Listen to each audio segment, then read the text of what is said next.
Good morning, Hank. It's Sunday, it's Newsday, and today the news is no more wall! Actually, that's not the real news. Today we're going to talk about sex. Specifically, the sex of distance runner Caster Semenya.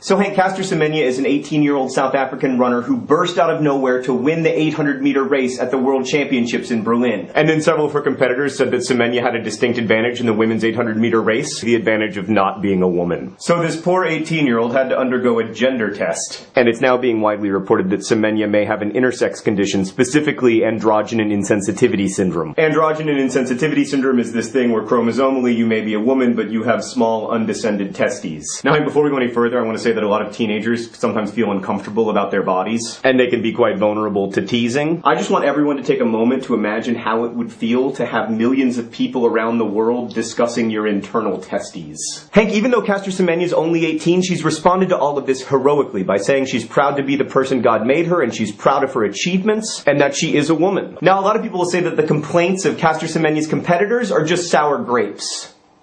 Hank, remember that time that I said sour grapes and talked about internal testes in the same video?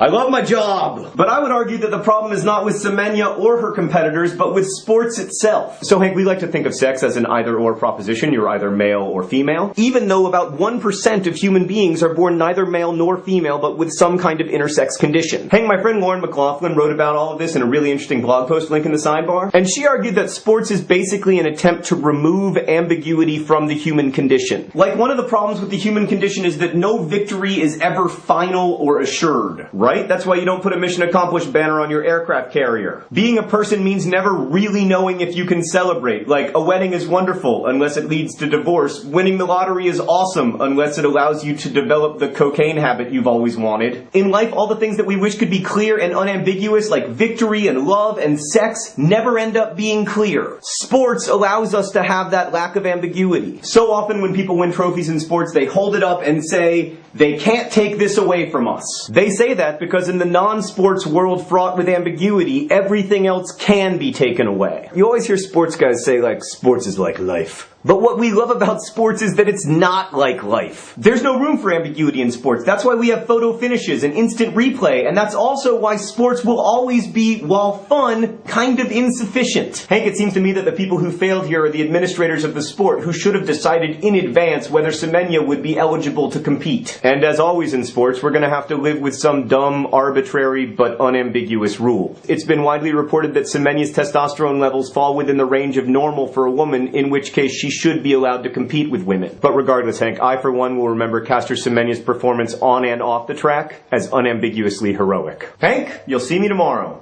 Cue the outro!